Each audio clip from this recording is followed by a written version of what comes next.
देवी भागवत पुराण में इनके अवतरण की दिव्य लीला कथा भी बनाई गई है। एक बार शिव ने अपने तेज को समुद्र में फेंक दिया था। उससे एक महातेजस्वी बालक ने जन्म लिया।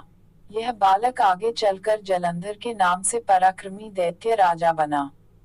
इसकी राजधानी का नाम जलंधर नगरी था। दैत्यराज कालनेमी की कन्या वृंदा का विवाह जलंधर से हुआ। जलंधर महाराक्षस था। अपनी सत्ता के मद में चूर उसने माता लक्ष्मी को पाने की कामना से युद्ध किया, परंतु समुद्र से ही उत्पन्न होने के कारण माता लक्ष्मी ने उसे अपने भाई के रूप में स्वीकार किया।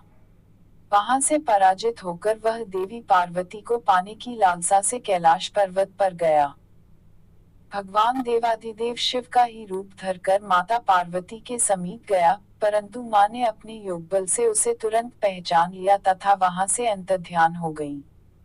देवी पार्वती ने क्रुद्ध होकर सारा वृतांत भगवान विष्णु को सुनाया। जलंधर की पत्नी वृंदा अत्यंत पतिव्रता स्त्री थी। उसी के पतिव्रत धर्म की शक्ति से जलंधर न तो मारा जाता था और न ही पराजित होता था। इसीलिए जलंधर का नाश करने के लिए वृंदा के पतिव्रत धर्म को भंग करना बहुत जरूरी था।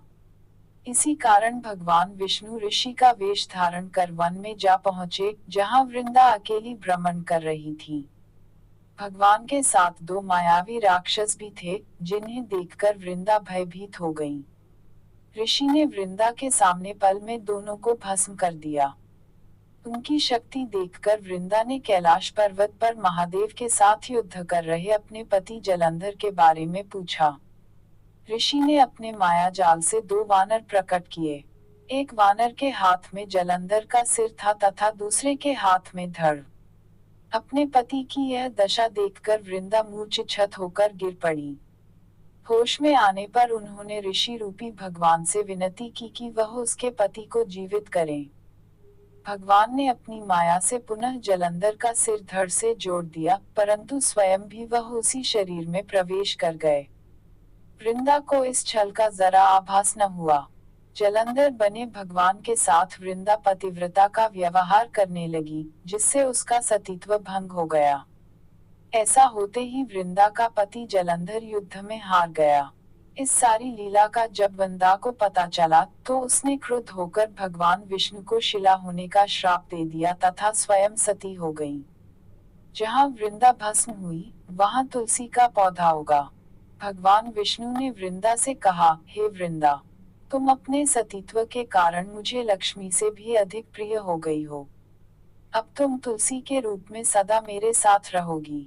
जो मनुष्य भी मेरे शालिग्राम रूप के साथ तुलसी का विवाह करेगा, उसे इस लोक और परलोक में विपुल यश प्राप्त होगा। जिस घर में तुलसी होती है, वहां यम के दूत भी असमय नहीं जा सकते। गंगा व नर्मदा के जल में स्नान तथा तुलसी का पूजन बराबर माना जाता है।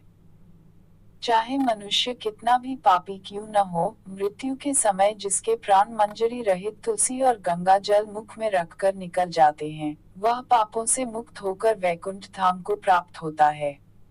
जो मनुष्य तुलसी व आंवलों की छाया में अपने पितरों का श्राद्ध करता है, उसके पितर मोक्ष को प्राप्त हो जाते हैं। उसी दैत्य जलंधर की यह भूमि जलंधर नाम से विख्यात है। सती वृंदा का मंदिर मोहल्ला कोट किशनचंद में स्थित है। कहते हैं इस स्थान पर एक प्राचीन गुफा थी, जो सीधी हरिद्वार तक जाती थी।